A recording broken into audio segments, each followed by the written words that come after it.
All right, it's officially 6 o'clock. We'll start.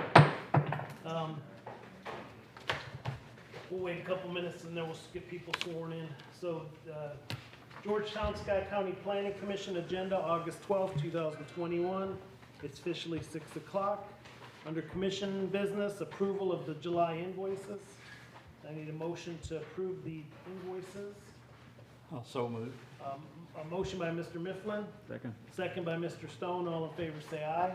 Aye. Just for the record, we do have Mary Singer absent and David Best absent.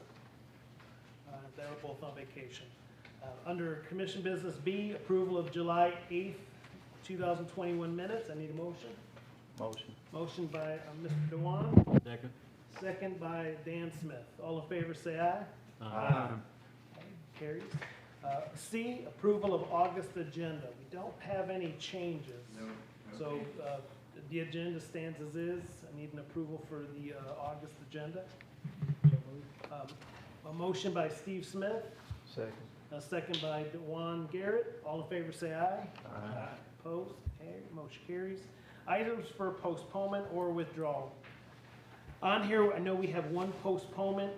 If you're here for ZMA 2021-12, the Singer property, that is a public hearing that's been postponed. So that's the property there behind the colony. So if you're here for that, it's not going to be heard today. It'll be postponed the next month.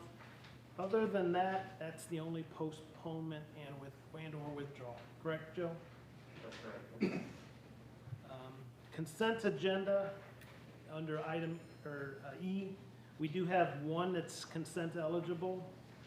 The Village at Lanes Run, I'll read it, PSP 2021-20, Village at Lanes Run, Phase 3, Section 2 amended preliminary subdivision plat for Phase 3, Section 2 of Village Lanes Run, located east side of Old Oxford Road and north of Lanes Run Creek. Is anybody here against that or want to hear it?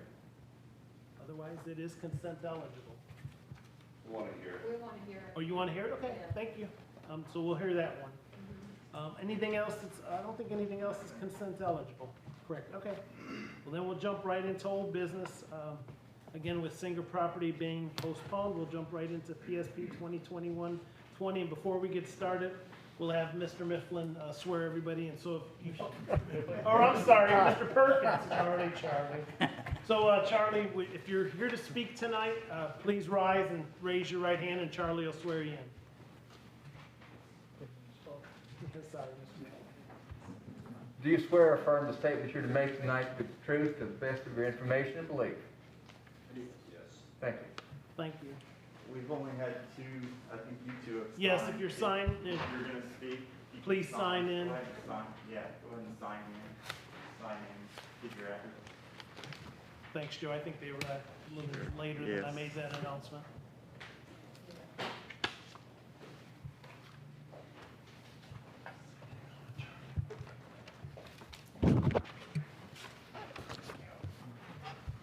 All right. Okay, the first application tonight is an amended preliminary subdivision plat for the Villages of Lanes Run, Section 3, or Phase 3, Section 2. This is a subdivision that was approved in 2004, rezoned in 2000. It's a large subdivision. It was approved for 496 lots on the west and east side of Lanes Run Creek. Generally east of Old Oxford Road and behind Rocky Creek subdivision. It's in this area. It's been it's been almost completely developed on the west side, southwest side of Lanes Run Creek. So phases 1 and 2 in all those sections have been approved and the lots platted. All the infrastructure is complete and most of the homes are built in that section. I think there's some parts of Section 2 that are still being built on. On the other side of the creek, Phase 3, Section 1 was already approved by staff because the layout essentially followed the already approved preliminary plat. This next section of Phase 3, so Phase 3, Section 2 is in the area shown on the overhead in black. It ties into Section 1, but They're asking to remove the alleys in this section, amend the open space layout, and add 6 more lots than were previously approved in the earlier preliminary. So because of those major changes, we required them to come back to Planning Commission.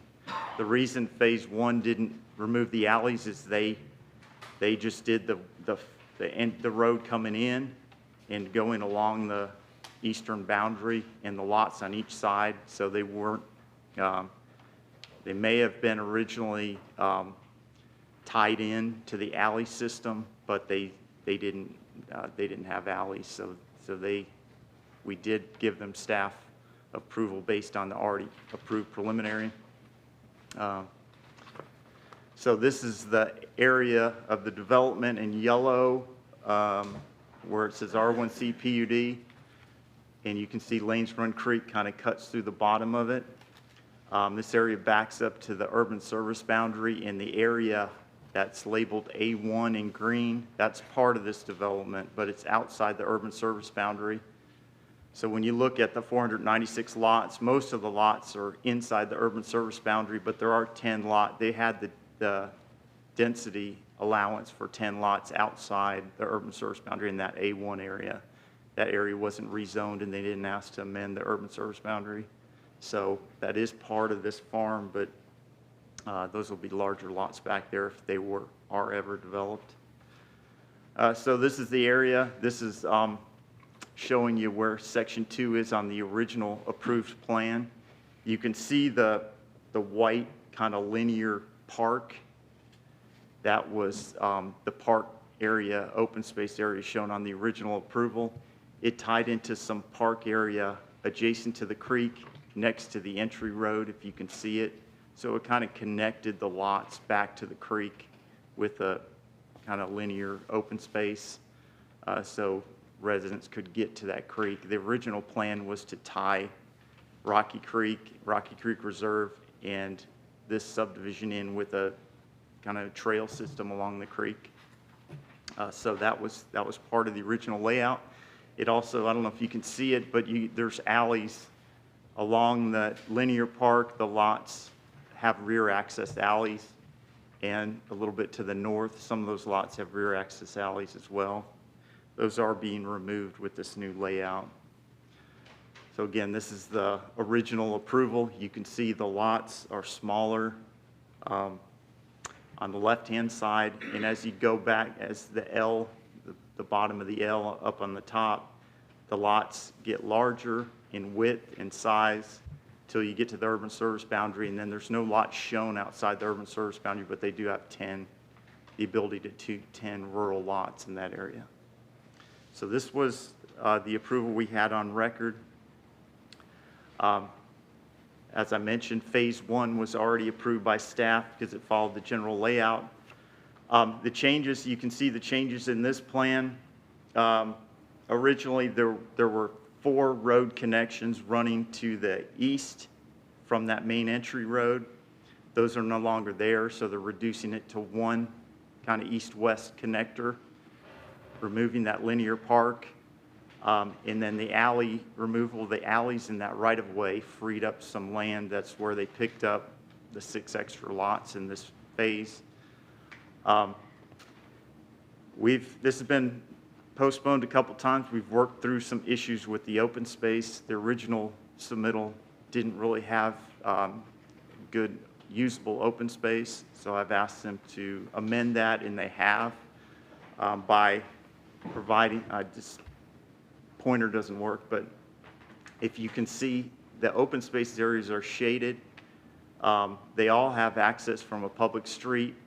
The middle one has direct frontage along that street, so it'll serve kind of as a pocket park for those lots surrounding. The one to the right has a 30-foot pedestrian access across it, and their plan is to put a sidewalk across that area connecting the lots on each side to this open space. So it'll have essentially pedestrian frontage, so that open space will be more usable. They are providing an equal amount of open space in this layout as the previous, so we are supportive of it. I think ideally, we would have liked to see the traditional neighborhood development with the rear alley access maintained, but they've already kind of eliminated that in the other sections on the other side of the creek. So it makes sense to continue kind of this new pattern of development. At least it was already approved to amend and remove the alley concept.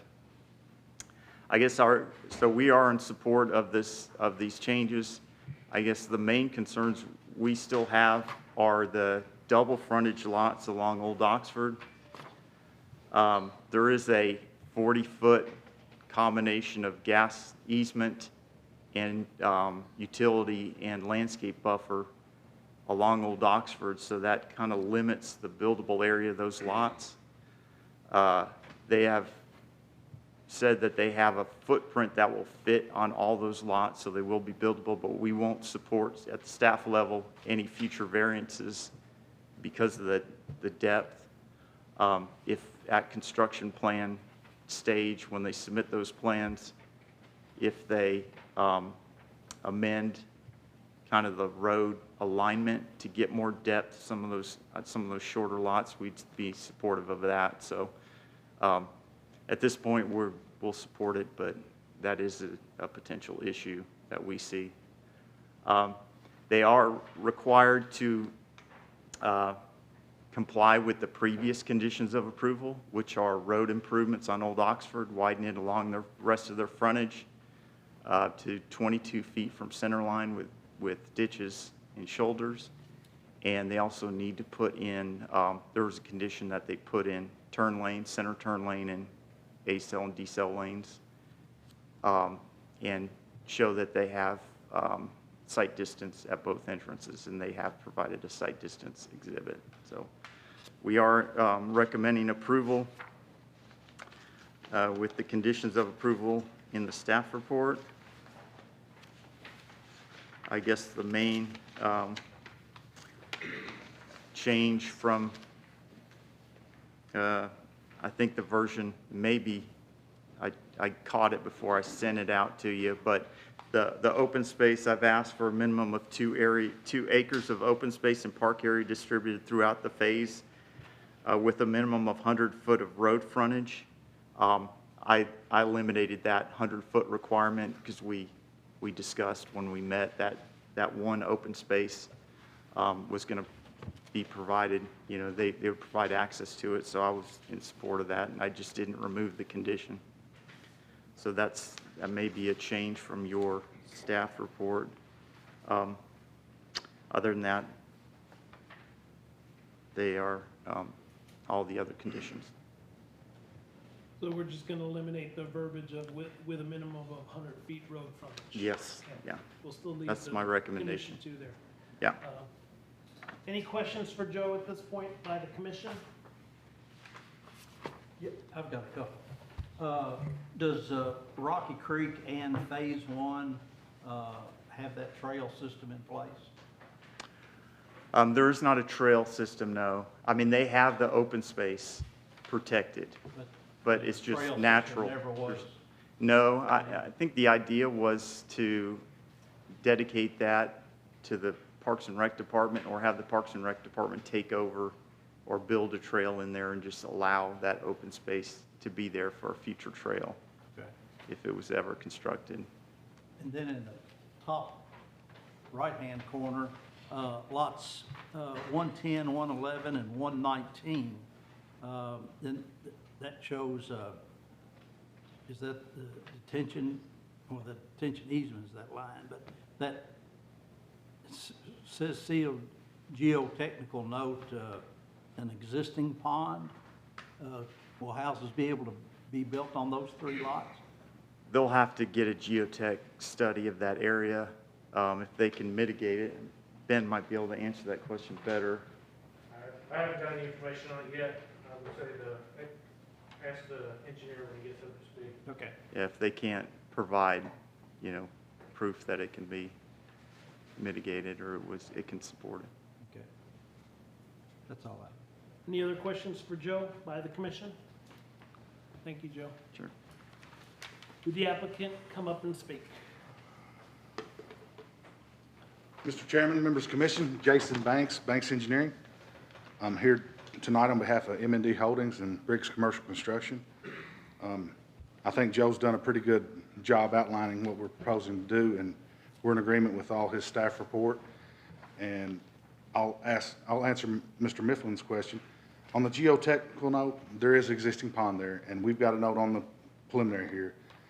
It says a geotechnical engineer shall be consulted regarding construction of the existing pond. The geotechnical report and recommendation will be received before construction begins. So bottom line is if the geotechnical report says we can't build on those lots, we won't build on them. Okay, so I'm committing to that. there's a pond there now? Yes. But you're planning on eliminating it? Yes, sir. Okay, thank you. Any questions for Mr. Banks? That was easy. Thank you. Now we'll open it up to the public. If somebody would like to come up and speak against or in favor of. Of course, make sure you've signed a paper and then come up and state your name and address. Did you want to come up or you just wanted to hear it? I want to hear it, but I have a couple questions. Sure. Come on up, sir, and again, for the record, state your name and address. Certainly. Hello, I'm Gary Amos. I live at 138 Rocky Creek Road in the Rocky Creek Reserve area. And so I understand correctly that the green area associated with the creek has been eliminated. Is that right? No, it hasn't been eliminated. They've amended a small area of it. Mm-hmm. I see the areas in dark there. Well, maybe let's look back here. So,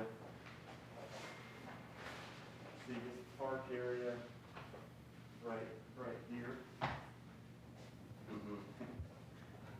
Right there? Right. In this park area here, they've eliminated that part, they've relocated that open space area, but the remainder of all the open space they're not touching. So all the creek will be untouched. Right. Okay, but any green space next to it, I see a small little park up Yeah, there you at can the see very that top. small park there, and Uh-huh. you're Joe, I got hard copies, Joe, if you want to.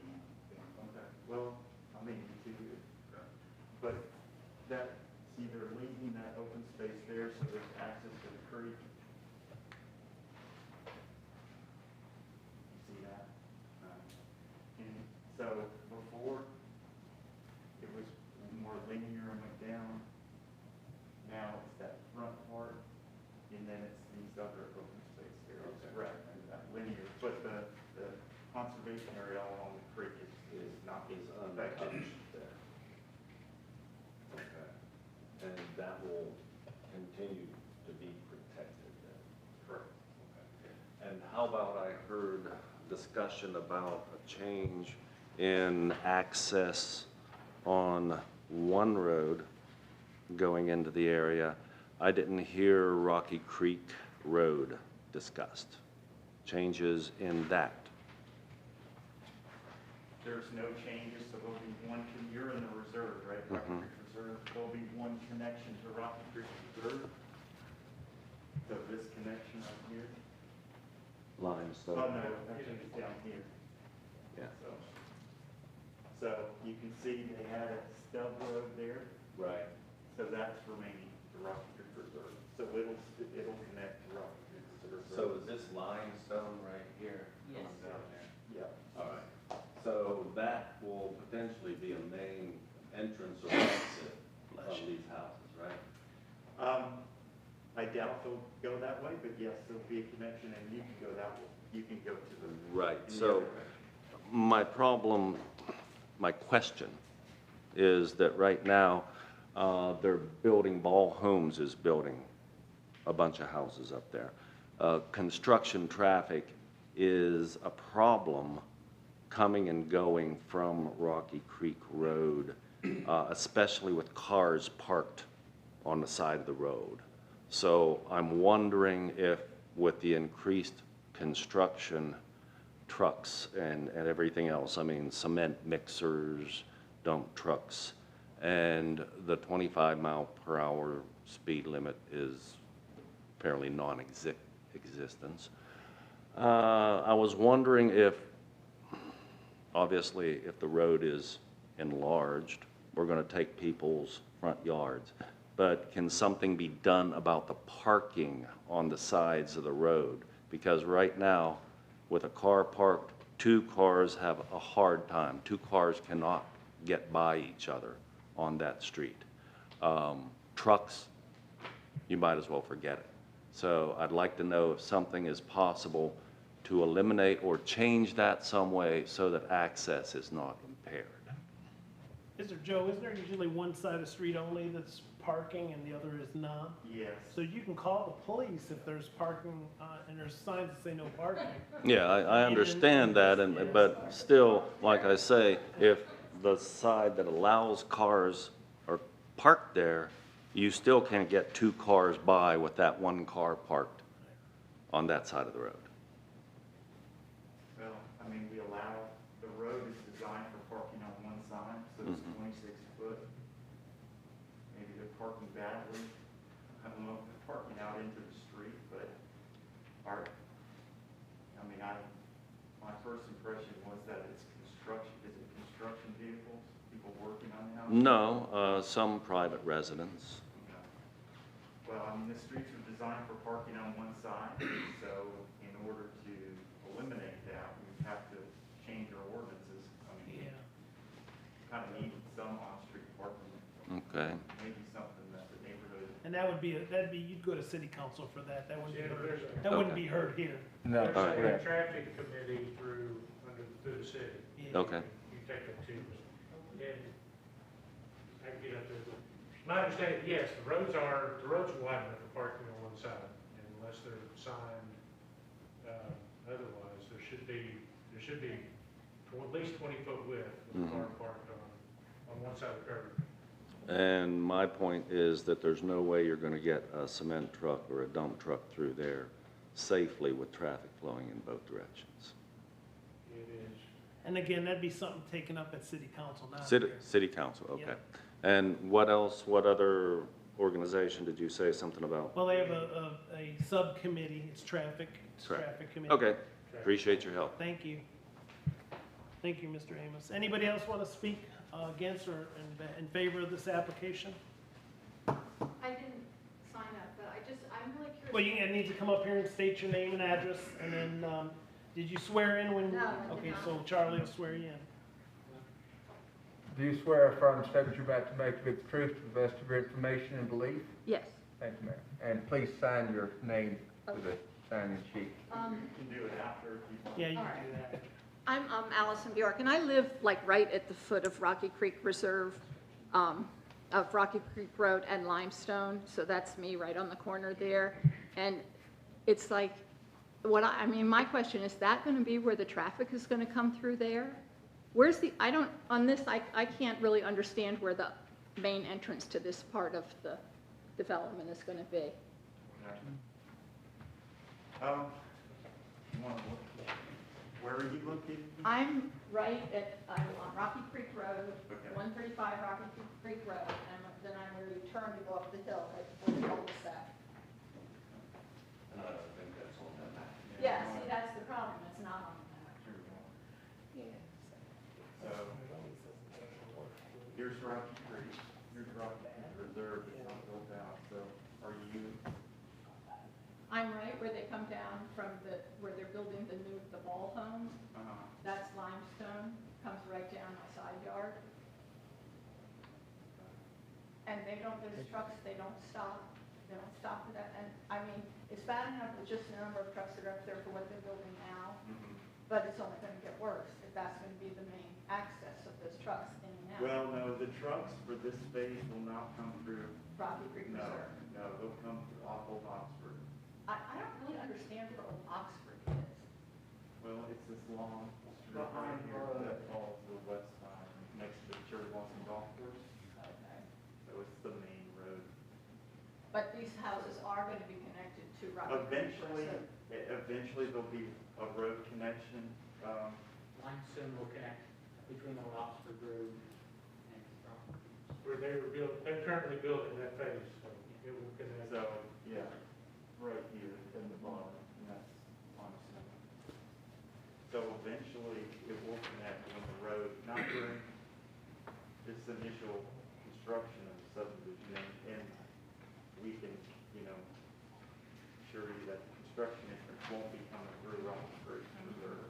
It'll be coming off the Rock Creek. Because it's been dangerous for me, the way it is now, with just the houses they're building now. So if we start building that many hundred houses and the Yeah. trucks and the vehicles that are involved with it, you know, I can't safely back out of my driveway without not only checking what's going on my street, but what's coming down the hill, because they don't stop.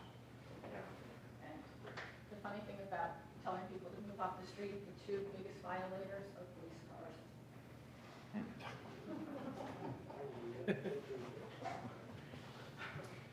Thank you. Anybody else like to speak? If not, then I'll lean back to the commission for statements, comments, thoughts, questions. If not, a vote.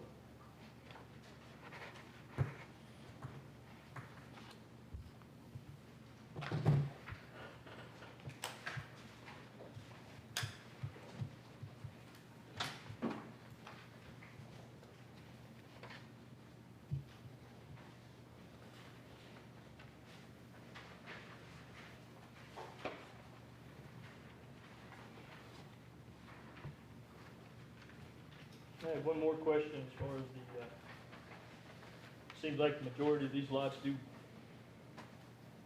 back up to Old Oxford Road. And like you say, every one of those, you guys feel confident that you're gonna be able to fit these houses on these smaller lots, you know, with that 20? Yes, sir. We've spoken with the builder who's going to be building the houses, and I think staff has made it clear that they won't support a variance. So, you know, if we get into construction plans, et cetera, and we think we don't have enough depth, then we're going to have to slide that road over. Modify? But as of right now, they think we can do it. Thank you, Mr. Banks. Any other questions? I will entertain a motion.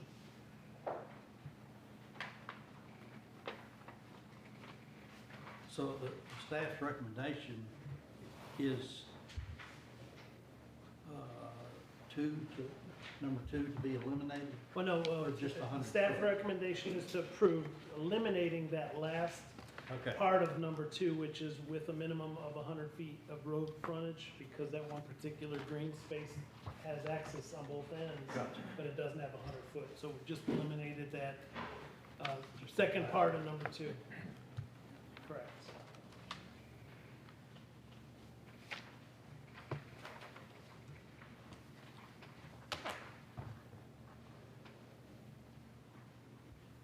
Mr. Chairman, I make the motion that we accept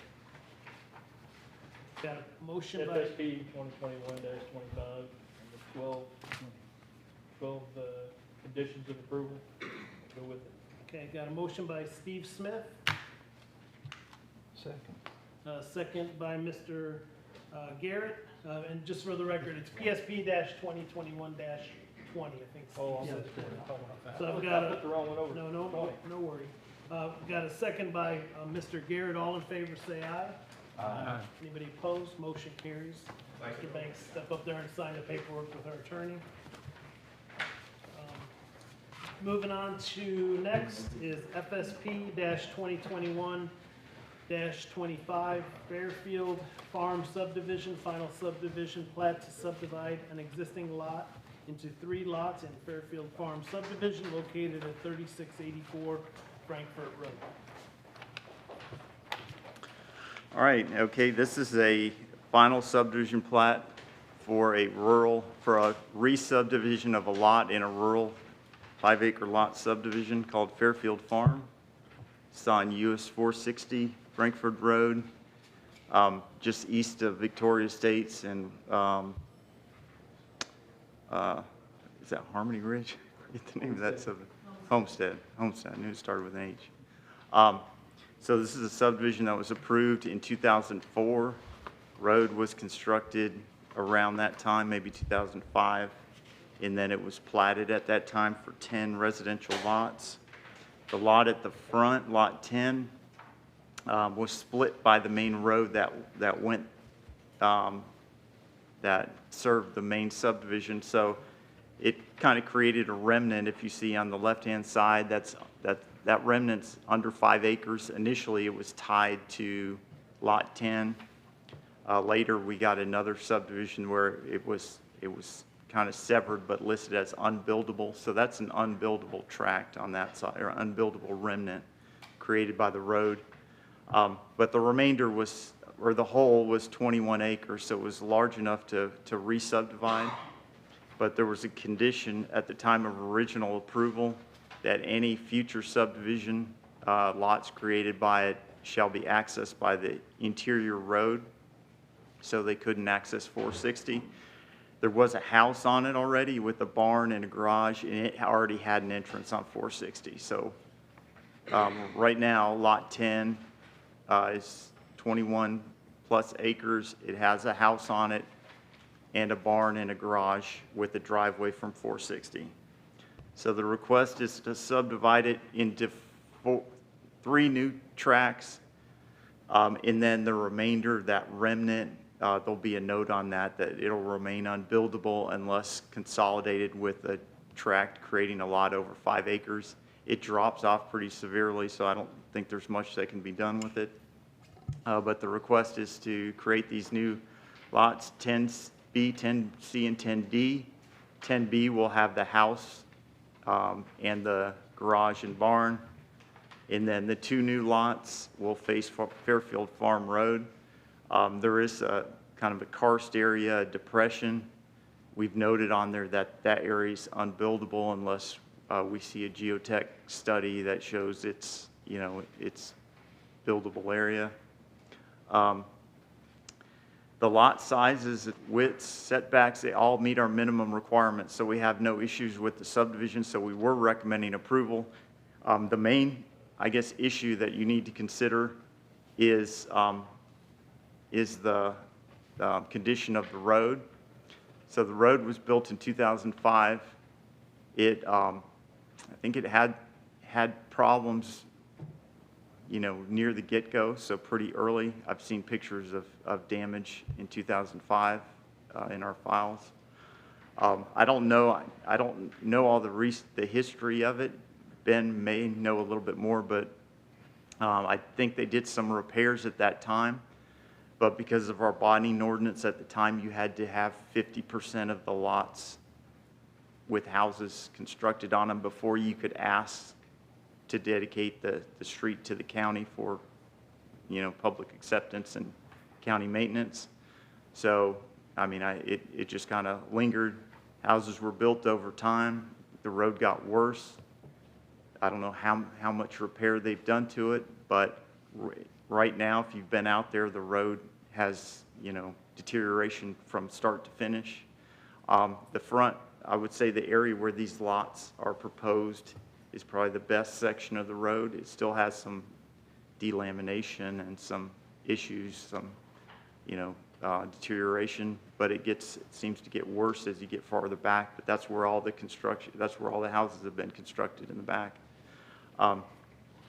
So we've recommended approval with our pretty much standard conditions for a private road, that these 2 lots join the HOA, be required to be part of the HOA to maintain the continued continuity of the development. I don't know if there's deed restrictions as far as house sizes and so forth, but these lots should be required to join the HOA and then share in the maintenance of the road.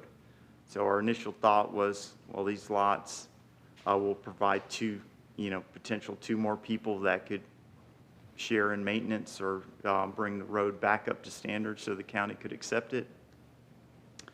I mean, we kind of discussed the legal aspect of it at workshop. I mean, these are the owners of the Lot 10 are the original developers, so there hasn't changed hands. So they did put the road in, they did construct the road. So if they share any additional responsibility for bringing it up to standard before they subdivide, that's a question to discuss. But as far as the lot sizes, widths, and setbacks, they do all meet our minimum requirements.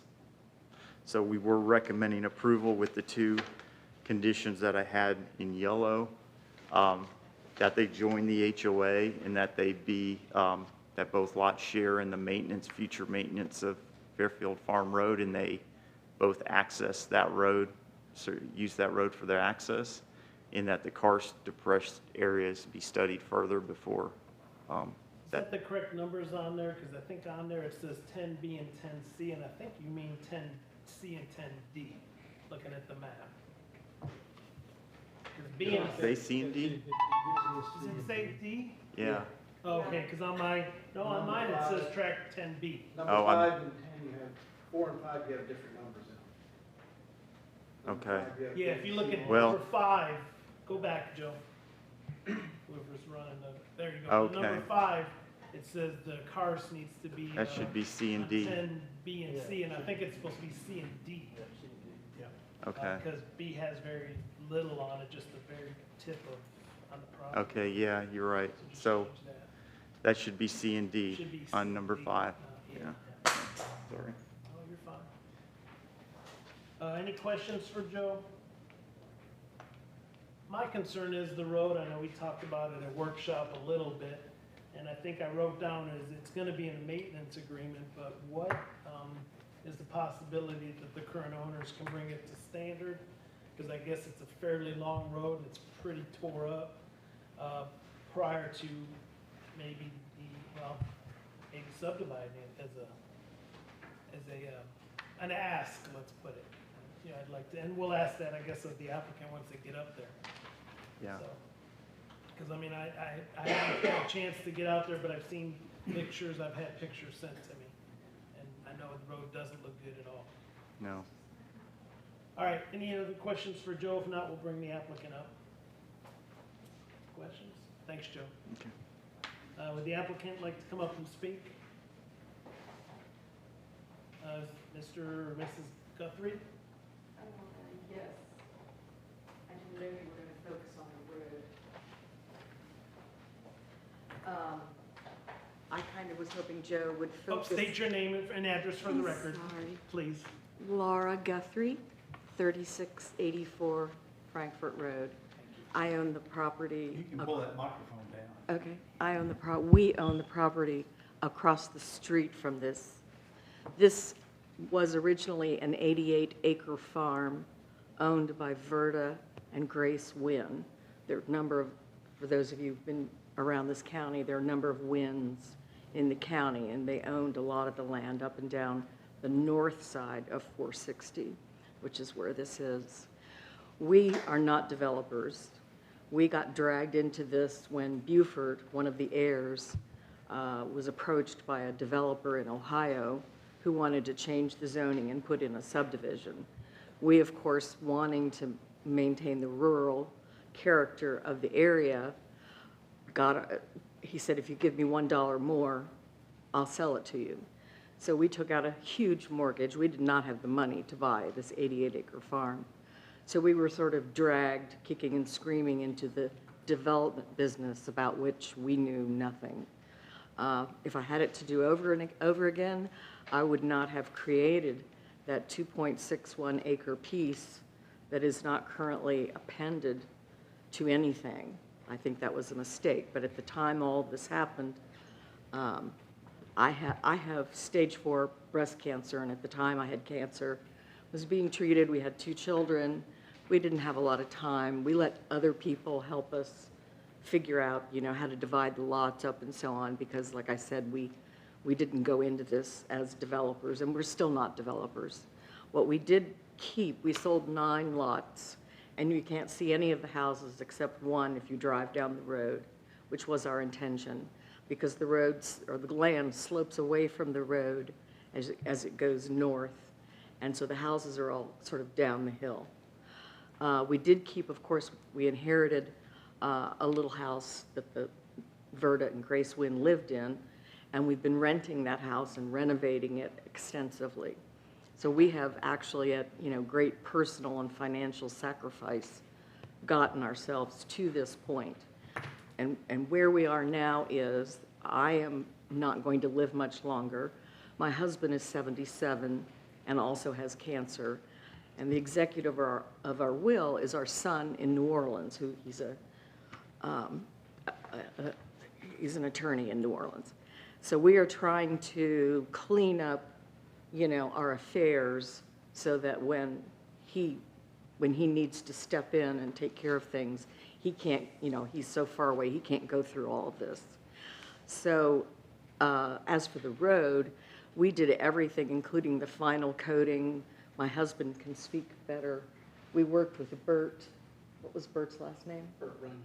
Bert Runyon. Thank you very much. He's Kentucky Paving Company. Yes. Bert Runyon, we worked with him and Hinkle and Hamilton. The road was done over and over again, but as one of you stated, 50% of the houses hadn't been built yet. I think we got caught in the middle of the 2008 recession, and the prices of the lots fell. Nothing was selling, and so we sort of had to ride all that out. We ended up with, so what we've ended up with now are the 9 sold lots in the back, all of whom I have the deed restrictions here that were drawn up by Bruce Lankford. And it does state in here that every tract owner is responsible for maintaining the road until and unless it is adopted by the county. And they all know that. My concern at this point really is more, and I was hoping that Mr. Kane was going to address this, is that 2.14 acre piece. We want to be able to have the flexibility to sell it or attach it to some contiguous lot, either 10C or 10D, which are right across from it, or lot 9. No one to the west is, the land to the west of this property is owned by Jackie Ruth, and it has an abandoned gas station on it, which you may have driven by. I think it's extremely unlikely that they would ever want that 2.6 acres. We don't want to leave the world with, and leave the county with this 2.61 acre albatross that's just sitting there, not owned by anybody and so on. So I think one of the things that's supposed to be on the plat as an amendment is that we would like the flexibility to sell it, or our heirs sell it, to some contiguous lot. So it's not just sitting there, not owned by anybody. Yeah, oh, okay, okay. So Joe's aware of all that. What questions can I answer for you? So now we're at the point, we've been sitting here now all these years renting the house. I am no longer physically able to be a landlord. And our last tenant was sort of the tenant from hell. And we really need to, so we've divided, taken the house and the barn and the garage and a 9 acre plat and divided that, and then the rest is divided into the 10, C, and D. We made it 9 acres instead of 10 so that it cannot be further subdivided. Obviously, we come from the set of mind where we would like to see some of the rural landscape of the county preserved. That's why we got into this to begin with. If we didn't care about that, we could have said, fine, you all, Mr. and Mrs. Wynn, sell it to some developer from Ohio, do what you want, we don't care. But we have spent, blood, sweat, tears, and money getting to this point. And now we are at a point in our lives, near the end of our lives, where we need to get this settled and get rid of it. So that's really all we're asking for, is the ability. We don't even really intend right now to sell 10D or C. We just really want to sell B, 10B, that has the rental house on it. Any questions for Mrs. Guthrie? I mean, that's where we're coming from. Question I would have is the HOA active now? Or They all, are they active? They all talk. They're all, I know that they all get together. They all share information. They have never collected any money, any fees. I guess the big question, As far as I know. for all of us, is if you want to get something kind of tidied up or squared away, if there was any way to get the road repairs done and get it accepted by the county. Well, that's Yeah. largely up to them, because every single one of them owns a portion of the road. That's the way Bruce wrote up. Right. I can try to find the Question section. I have for while you're looking for that is to our attorney. If it isn't indeed in the plat, that the maintenance agreement be shared by all current 9 homeowners and potentially tracks D and C, which would be 10 and 11, then truly for them to bring that road up to standard, it's gonna fall back on the current homeowners to all put in enough money to cover that road to be improved to county standard, and then, of course, adopted by the county. And they all know that. They all know that. I'll get to you, Richard, I promise. Okay. Okay. They all know that. They were all provided with this and signed it when they bought their lots. So all of the homeowners are aware of the conditions. I think that is correct. When it was built and inspected and approved in the first instance, lots were sold subject to those obligations, then it literally passed to the lot owners. Obviously, the Guthries still own, that front lot, or soon to be 2 lots, so they will have their own proportional share. But each of the other property owners has that share. And the county has been pretty steadfast. If it's not brought up to standard, they won't take it.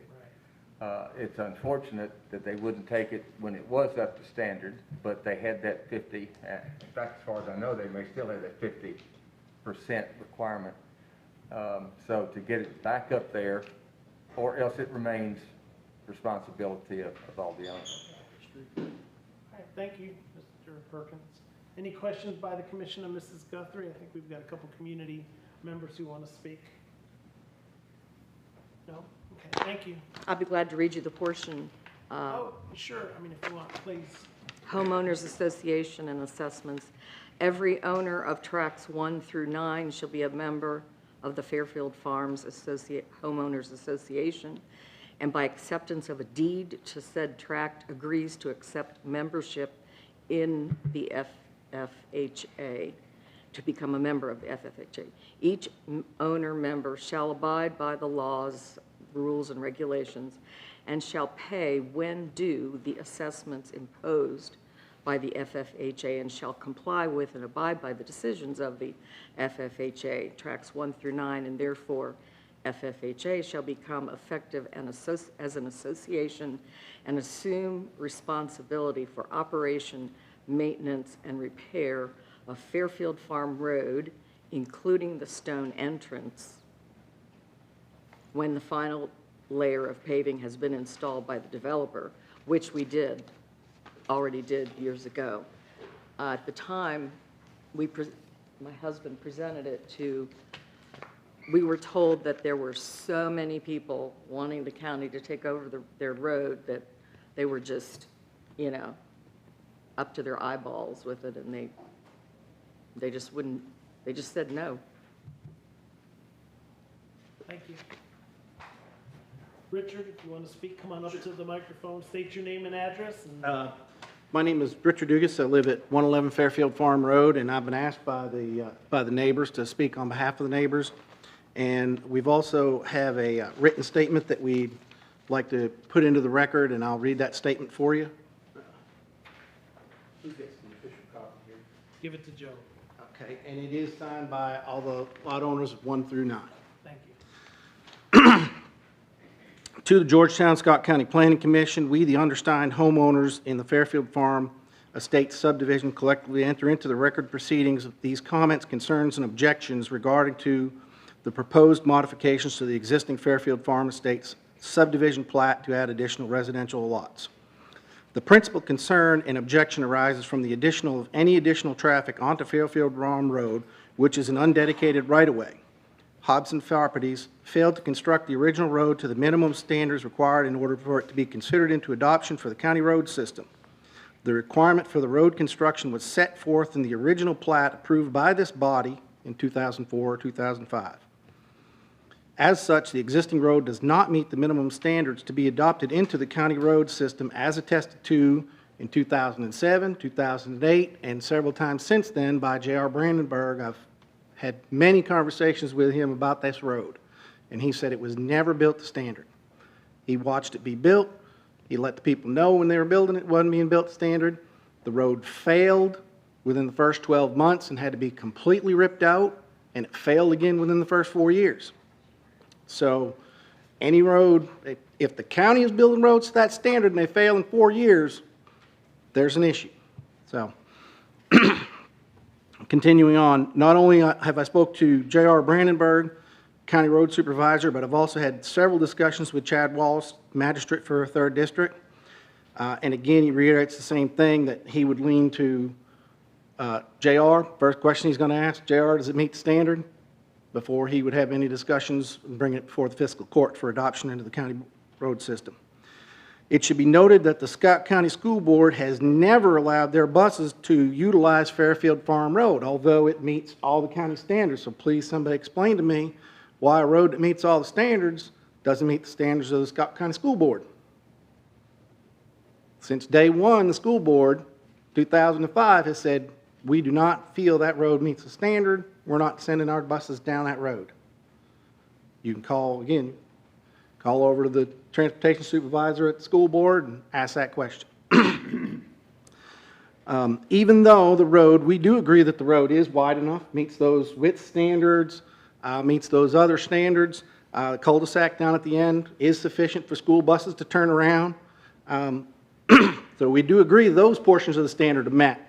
The standards that we have concerns with is both myself, Mr. Brown, and several others that live out there. We're familiar with construction, and the failure is that the sub-base, the large aggregate, and then the small aggregate that goes on top of that, those layers were not put in sufficient depth. They weren't compacted, and they weren't covered with geotex fabric, which geotex fabric was probably not required at that time. But still, those layers are not sufficient, weren't compacted, and then it doesn't matter how many inches of top coat you put on it, top coat's going to fail, exactly like what you've seen. Hobson Properties ceased all maintenance on the existing Fairfield Farm Road and the rights-of-way adjoining the Hobson Properties lots 10 and 10A around 2016. The current state of the road and/or responsibility for repair and maintenance of the road calls into question Hobson Properties' legal right to add additional traffic and burden the undersigned through the addition of more residential lots. You're wanting to expand the subdivision by 20%. Adding 2 lots is 22% addition to this subdivision. If this was the subdivision we looked at before was 139. If somebody wanted to go in there and add 65 lots, y'all would be looking at it with a microscope, wouldn't you? So you're adding 20% capacity. Called in legal right to add additional traffic and burden the undersigned through the additional of more residential lots and construction traffic. Either Hobson Properties owns and is responsible for the road and can add the additional access to the Fairfield Farms, or the Fairfield Homeowners Association and/or the collective homeowners are responsible for it and own it. And if the homeowners own it, then we should control access to the said undeeded right-of-way. Undedicated right-of-way. Additionally, the new residential lots added to the Fairfield Farm subdivision should have to abide by the very restrictive, and introduced by Ms. Guthrie here, more than 30 pages of deed restrictions. So we do agree they were inexperienced developers. They leaned on some folks. Some of those folks might not have given them the best advice, but legally they're still the developers, regardless of their inexperience or not. So there are restrictive subdivisions, so we want to make sure that any language, if this body does pass, which we're pretty sure you're just going to rubber stamp it, that not only do they have to pay for the maintenance of the road, we need to ensure that those deed restrictions are going to be added to ensure the characteristics of the neighborhood. They are very, very restrictive deed restrictions, 28, 29 pages. So we want to make sure there's not just a little note that says they got to take, 1/10, 1/12, or 1 share whatsoever, because then you can turn around and put a mobile home on it. And that would substantially affect the characteristics of the neighborhood. The deed restrictions are exactly 11 pages long. I have them right here. 11 pages. If this body approves the addition of these residential lots, then at the minimum, the deed restrictions and the same restrictions, lots 1 through 9. Since Hobson Properties has ceased or is planning to cease acting as a developer as outlined in those restrictions, Fairfield Farm subdivision, it should be ordered and noted in this plat and the existing deed restrictions modified so as to require the HOA and not Hobson Properties approve all plans, etc., in lieu of a developer as stated in the deed restrictions.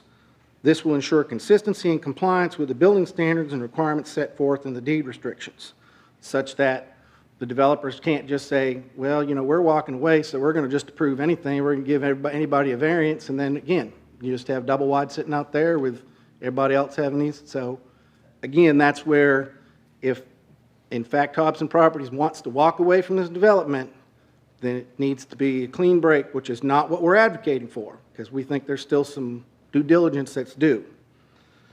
Thus, the undersigned requests that this board not approve the request as submitted. The undersigned request that this board shall require the submission to be modified and/or as a condition of approval require the following. The new residential lots be deed restricted as set forth in the deed restrictions for lots 1 through 9, inclusive of which is the responsibility for an equal share of all applicable maintenance fees.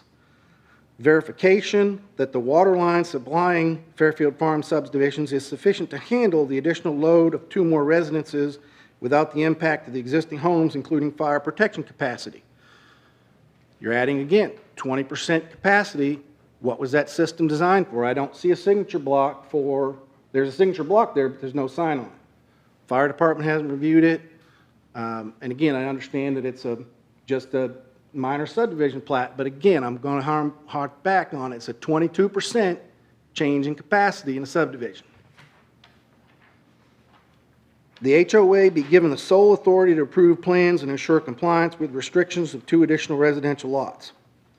To clarify, if the HOA is solely responsible for maintenance of Fairfield Farm roads, if so, then the undersigned would request, so again, if everybody comes in agreement, including legal, that the 9 lots are the people that own that road, well, then the 9 lots should be the people making the decision whether 2 more lots are added onto it. And only those 9 lots. So it's you know, you're getting into a sticky situation here, and that's what we're asking you to not just rubber stamp this. You need to think through this.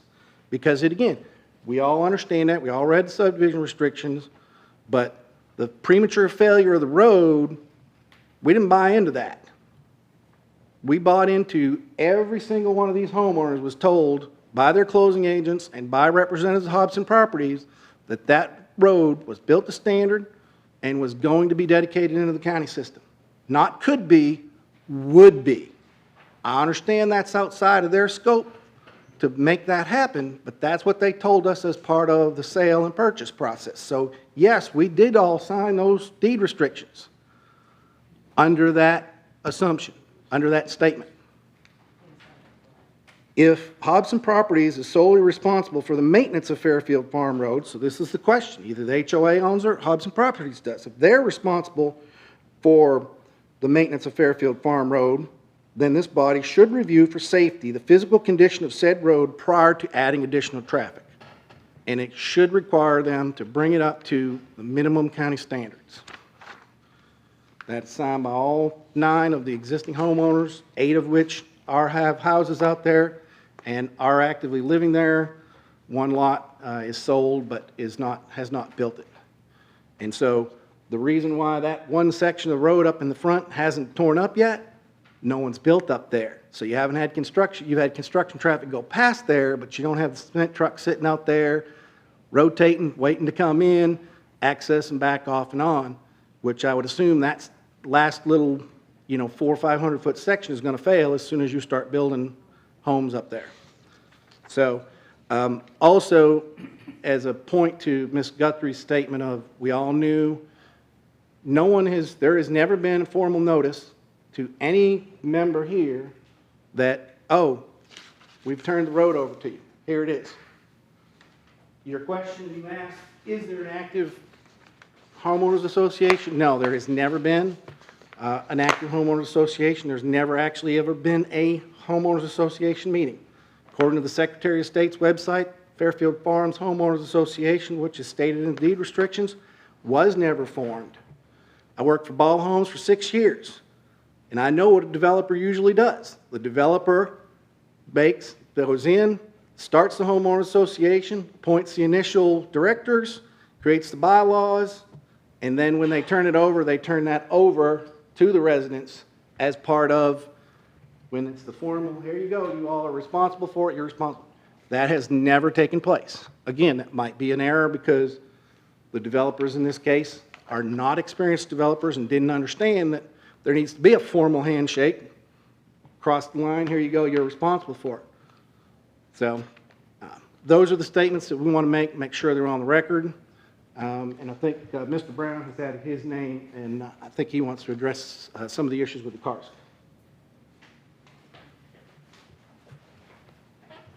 Mr. Perkins, I was not sworn in, but my name is Eric Brown. I live at 123 Fairfield. Yes, sir. Do you swear or affirm the statement you're about to make give the truth to the best of your information and belief? Yes, sir. Thank you, sir. My name is Eric Brown. I live at 123 Fairfield Farm Road. I was one of the, I believe I was the third buyer into Fairfield Farm Road. When we purchased the road, Mrs. Guthrie told us at the closing, because the road was a concern, and she says, no, the road was built to standard, the county will take it, during the closing. So we felt assured, but we knew that we would be responsible for maintenance. To me, there's a big difference between maintenance and rebuilding a road, because when your road falls apart, when there's no traffic on it, how do you expect homeowners to maintain something that was never built correctly the first time? It's not maintenance, it's rebuilding it. And that's a big difference between maintenance and you know, I have no problem with putting a patch down, but taking it up and having to put it back down, no, that's a big difference. So I want to make that clear on a road. It's maintenance and rebuilding, and they're two different things. Because it was never built to standard, so why would it ever, it would be constant maintenance and rebuilding. And that's what it's turned into. I don't know if you gentlemen have seen this road, but I can understand why the buses will not come down it. The fire department, it's wide enough for a fire truck to turn around, but they're not going to get down there very fast. And another entrance on the water down the road. There is fire hydrants along this road. These two lots at the top do not have access to a fire hydrant, and they're not going to meet what the fire would require for there to be able to put out a fire for those two lots. So that's something the developer needs to add. That's part of their development. If they're going to add two lots, they need to put a fire hydrant in. That shouldn't be the HOA's. That's a developer problem. I don't have a fire hydrant in front of my house. You're not part of you're not part of Fairfield Farm, Mrs. Guthrie. You don't live on Fairfield Farm. Ma'am, you can't speak out of turn. You gotta take turns back and forth on the microphone. Mrs. Right, Guthrie lives on US 460. Thank you. She does not live on Fairfield Farm Road. She was part of her development. They put in fire hydrants. There's not a fire hydrant at the top of the road. That's something that she needs to address for two lots to be approved. As far as the sinkholes on this property, I am a geologist by training. I'm not going to tell you how you can build on your lot or what you should do with your lot, but I would have serious concerns on building on these lots. Now, if she wants to divide them, the person buying them would have very limited space to build a home, and I have some serious concerns about septic on these lots, that you're going to be dropping the septic into sinkholes because there's not much space for your leach fields, and your leach fields are going to be really close to, if not in the sinkholes, right beside them. So that's another thing for public health to consider. WEDCO needs to come out there and really look at these lots when it comes to septic. I didn't see anything for electric easements on this. We don't want, part of the restrictions that we've all met and abided by, no above-ground utilities. We don't want, above-ground utilities coming down Fairfield Road, Fairfield Farm Road. We want them to be buried, like we've all buried our utilities. There's no electric lines to come to the house. Some of them are really long electric lines buried. I don't see any electric easements here. So there's a lot of things to consider when you just want to divide something. But you have to look at it as a developer. If you want to redevelop something, you need to do it right. And part of the road in the development is when you develop it, you build the road to specs. And the homeowners can be responsible for maintenance, but not rebuilding a road. So that's my point. Thank you. Thank you, Mr. Brown. I'd like to add one more point. Sure, come on up, Mr. Dugas. Again, Richard Dugas. And that is, and we understand that you both have some health issues ongoing, but I would like to, you should potentially look at the PVA, public records on lots, as the developers potentially talking about financial difficulties. They own roughly 500 or 600 acres in this area, and they're talking about selling these properties at today's current market rates. If those 4 lots were sold individually, you're looking at probably just north of $800,000. Right now, a 6-acre unrestricted lot in Scott County, in that area of the county, is going for at least $200,000, and it'll probably sell in a day. So 200, 400, and the 9-acre lot with the farmhouse is another 400, and you throw in $20,000 for A, you quickly get to $800,000. So there is some money there to fix the road. Thank you, Mr. Dugas. Ben, do you want to talk about the water and the regulations and things? Because some of the notes that I wrote is, fire hydrants and water capacity is covered under our condition of approval, which is all applicable requirements of zoning ordinance and subdivision and development regulations. So if there's hydrants that need to be put in, our utilities or our fire departments aren't going to sign off on this plat until it's done. And as far as water capacity, same, correct, Ben? Yes, I agree. GMWSS is going to have to sign off on that plat, and if there's if an upsize of the line or something is needed, they're going to require that. So, same fire department's going to look at the spacing of the hydrants and see what they can cover.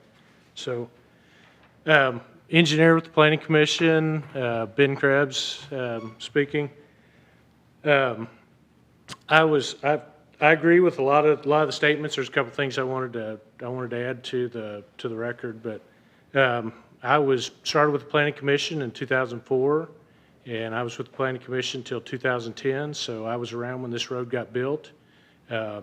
It was built to the original minimum standards of the Scott County Road Department, the old rural roadway standard, which after observing for at least 5 years, every single subdivision road fall apart after it was built, and some of them were homeowners, some of them were left in limbo. I petitioned the fiscal court and said, this needs to change. We need to increase this standard. We need to look at testing and things like that. And we need to look at our bonding, and all that was changed. We got the roads in place before I left, and the bonding was, we worked for 2 years on that, and it was passed shortly after I left. So sometime after 2010. The old minimum standard it's doomed for failure. I mean, every road has been rebuilt under that standard. So I agree. It was a poor standard. But they cut out the topsoil, you roll it, we go out there, we do a proof roll, and depending on the time of the year, a proof roll is a fully loaded dump truck. You run it around the subdivision. If anything ruts, they dig it out and add some stone. They come back with 8 inches of aggregate, small dense grade aggregate, and put 2 inches of asphalt on top.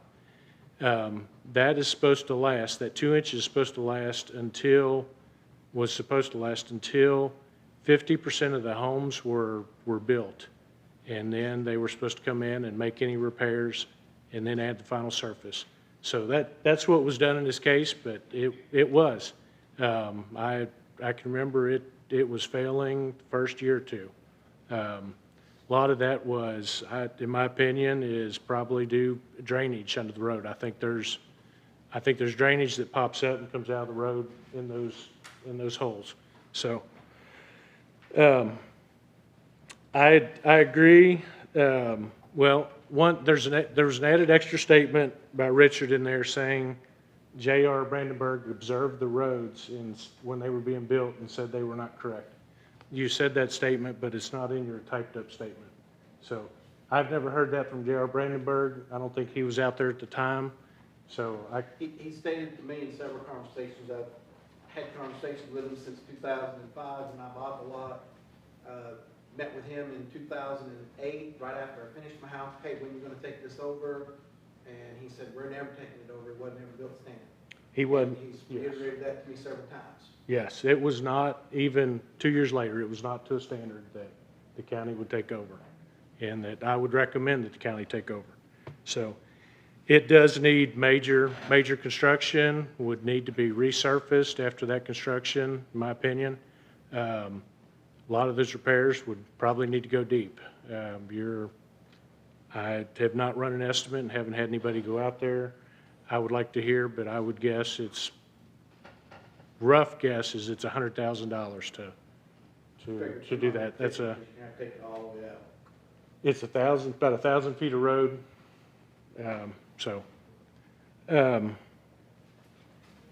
I do agree that the state it's in, the homeowners should have their say. I mean, they've got a say tonight, but they should have their say on whether somebody else gets added to this situation. So I agree with that part of it.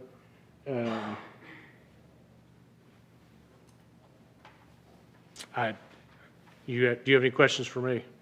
Well, this may be a legal question for Charlie, and maybe to not rebut what you're saying, but if the current or the existing 9 homes were owned by the Guthries originally, and they were sold individually to the 9 owners, and this last lot that's 20 acres or 21 acres now being subdivided into 3, is it not the Guthries' right, as they do supposedly have an HOA that was never formed? I verified it with Secretary of State.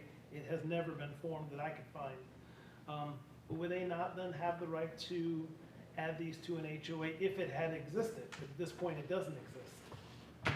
So if you have an HOA that doesn't exist, that was supposed to be formed for the first 9 homeowners, can the Guthries, by law, and that's why I'm going to reach out to you, the attorney, say that these other 2 have to be inclusive or included in the HOA that doesn't exist? Nor have they ever had a meeting, nor do they have any funds. But is that something we need to partake in? Yeah, unfortunately, Mr. Chairman, you've asked that as a very straightforward, to the point, simple question, and I'm afraid the subject is nowhere near that straightforward and simple. First off, I don't think the HOA has to be incorporated or anything. I don't believe that's a requirement. Generally speaking, that's certainly appropriate for protection of the homeowners, protection, I mean, it's really, goodness gracious, please do that. But I don't know that that's a requirement. As it was read, excuse me, as it was read, the HOA only applied to lots 1 through 9. Well, we're here looking at a potential 10. So all of the obligations were then turned over with the deeds. So it really seems like it was the homeowners association's problem. Now the difficulty then comes, can we force basically property that was excluded to be into it? Well, I think that's appropriate because they're sharing the same road. Do we have a rule on that? No, sir, we don't. But on the other hand, we have discretion as to allow this on a road, particularly a substandard road. So I think that's a reasonable requirement to make and one we'd be willing to defend. Now, getting back to some of the information that Ben has brought up, when we discussed this Monday, the assumption was that it was built to standard in the first place, which would have absolved the developers of further responsibility. Testimony tonight indicated it was not. Ben, fortunately, was there at the time, and it was. It was unfortunate that we had a substandard standard at the time.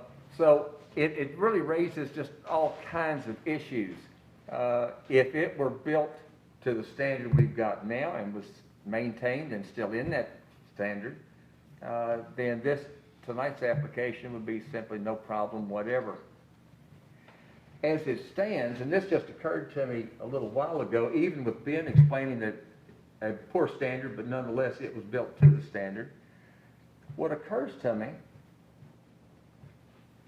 if it is not to a standard where it can be, absent be it 100,000 work or 250,000 work, whatever, somewhere in that wide range it turns out to be, if it never gets that, then this is going to remain a private road.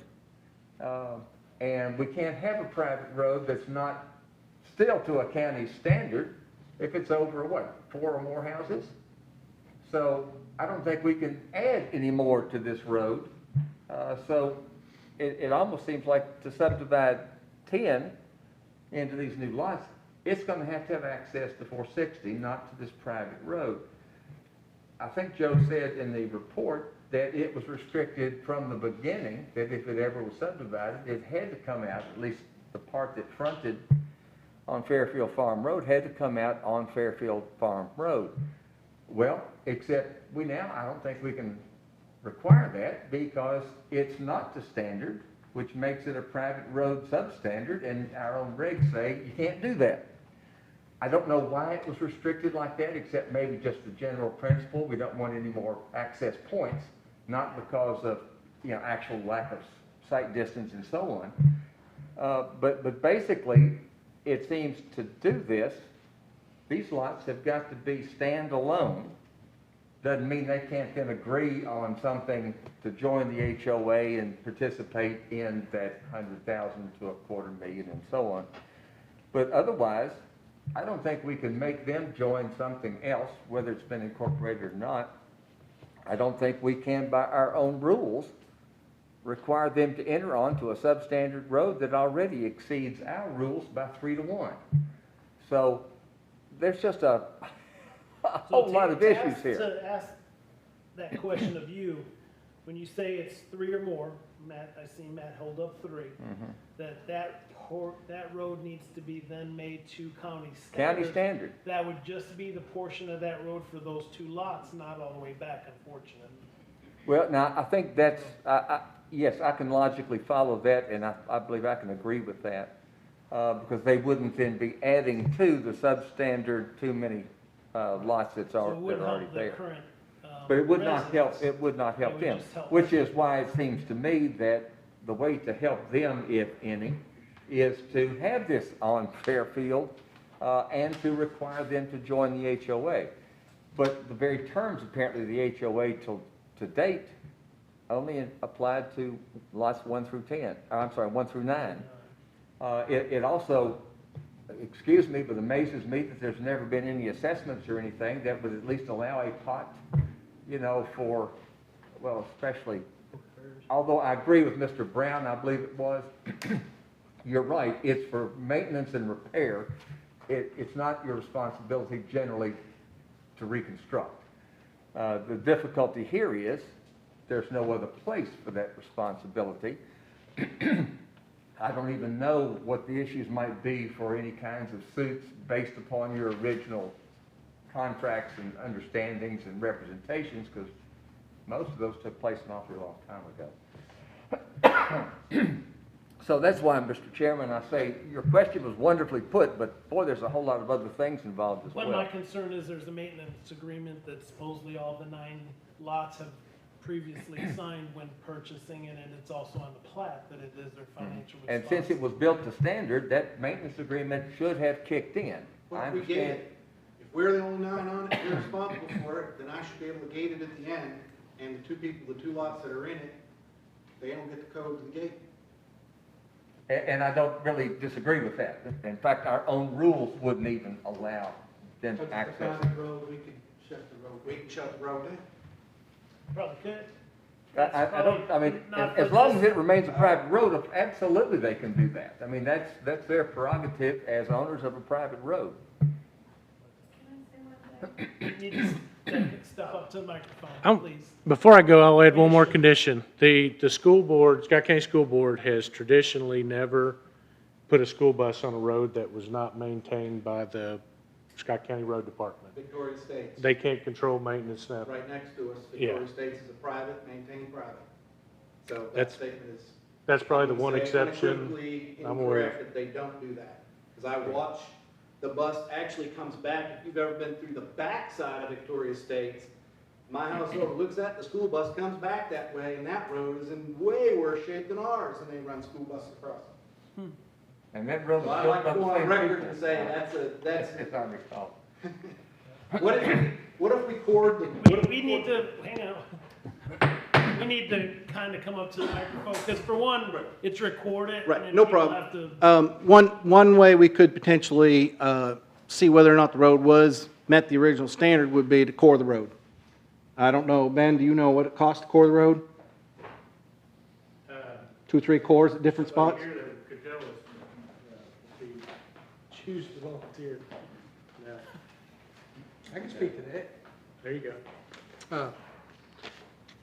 I did speak to the original. If you all could repeat your names each I'm time sorry. you get up, just so the record keeper who's not here. Thank you. Again, my name is Eric Brown. I'm at 123 Fairfield Farm. Before I worked for the state, I worked for a geotechnical operation, L.E. Gregg, Core Property Sciences, Roads Incorporated, doing geotechnical work.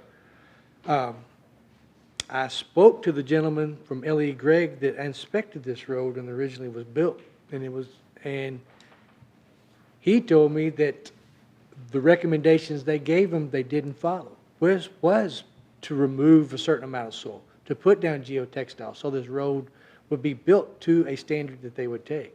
It didn't take a lot of people's advice on this road. And I know that for a fact, that they didn't take people's advice. They just wanted it built and to sell the lots, and not thinking about it. Excuse me, Bert Bunyan built your road. You really I don't know can't, who you mean by that. ma'am, you can't outburst. The developer is the developer, Mrs. Guthrie is the developer, I'm sorry. I am not in Jackie Ruth built the road. and they built it to standards. We were told. And that's something that I. Mrs. Guthrie, I had to. Many years ago that it All right. sounds like per Ms. Guthrie, you approved my house, you've approved everyone else's house, you are my developer. And that's how I see you. You told me what I can build and what I can't build. Again, both of you need to address the commission, not That's each fine. other. If y'all want to argue, No, go that's outside, fine. you can fight it out on Miss- the street, but not here. Our restrictions were always to speak to Mrs. Guthrie. I've always talked to Ms. Guthrie. Whenever it came to anything anyone has to build in our subdivision, you have to speak to Mrs. Guthrie, the developer. That's how it's been stated. So, the developer, as far as I'm concerned, was Mrs. Guthrie. She developed the road, she started the plat, she did the Hobson properties. She is the developer. She didn't build her road to standards. Well, that's not what our planning and zoning department's saying. It was. And at to the build, time. and if it's not to standard, I don't see how you can approve the two more lots on Fairfield Farm. If I could point one thing out, Mr. Chairman, the standard it was built to may be a poor standard, but if it was indeed the county standard at the time, that's the only enforceable standard we've got. But it doesn't meet it now. Every expert in the field can say that's an insufficient one, and all we can say is, we might even agree, but I'm sorry, that's all we can enforce. Well, you have to enforce then the 4 houses, anything more than 3 on a substandard road. I don't see how you can When approve you the got 2 me there, I lots. can't argue with it. Well, it sounds like. You can't we would approve it have based to- on that ordinance right there, that you're adding more to this road. Sounds like to if us. we approve this tonight, they would have to bring the road frontage on Fairfield Road, Fairfield Farm Road, that looks like from US Highway 460 to the very end of the second lot, they would have to bring that up to standard, not all the way back. And So that doesn't help you much because you live further back. I understand. So they have to fix the road, is that what you're saying? They'd have to fix the road from from 460 back to the end To of the back of lot 10. 10D. 10D. Yeah. Yeah, so they would be responsible to bring that lot up to standard, to current standards, which would only help. Here in front of you. I mean, you're talking that only looks like it would help, I'm trying to look at the length of those two lots. That reaches past your house? And I would think, if I might raise a point. Yeah, I was gonna say to cover part of your road, Richard. Just- It does not go to the longest fence along Mr. Caudel's? It would stop. Richard Dugas, 111, to answer the question, the back corner would go just to the, it would go just about 10 feet short of Lot 1's driveway, and it would cover the front of my driveway. But I do have one other question, Mr. Chair. Joe? 460 is a state road, so we could impose that restriction, but, and I may be wrong, but it seems at least logically, they could go to District 7 and apply for a permit to enter into 460 and be approved, and we couldn't overrule that. I mean, we've said that as a subdivision, but we've also kind of confirmed that it really isn't part of the subdivision. Can I say something? Just one second, please. And I don't know, I may be mistaken about that, and it may be, as Ben's pointing out, just due to the terrain or the contours of the road, it may not be feasible to get a permit. But I'm just saying, if it were flat and you had the 250 or whatever site distance, I'm not so sure the state couldn't issue them a permit to enter and exit 460 regardless of our restriction, because we don't have jurisdiction over state roads. But anyway, that's just a thought. I'm not making that as a conclusion because I'm not certain, but. If you please would come up to the microphone, yes, ma'am. Again, state your name for the record. Laura Guthrie. First of all, I just want to correct some things that were said that are incorrect. The deed restrictions are not 29 or 30 pages long. You're looking at page 11, which is the last page. It's 11 pages. Second of all, I spoke with John Langford, who is our attorney, and I would have brought him with us tonight had I known.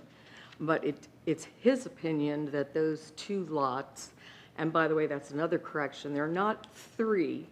The third lot, the one way to the east, has its own driveway on 460 now. It's not part of this whole thing.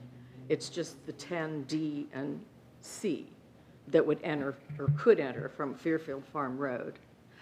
When we built the road, as you know, we're not developers, we hired Bert Runyon kind of oversaw the whole expedition, but the road was built by Hamilton and Hinkle, and the word built to standards that would eventually be accepted by the county, that phrase was said to me over and over and over again, and we, of course, had every intention.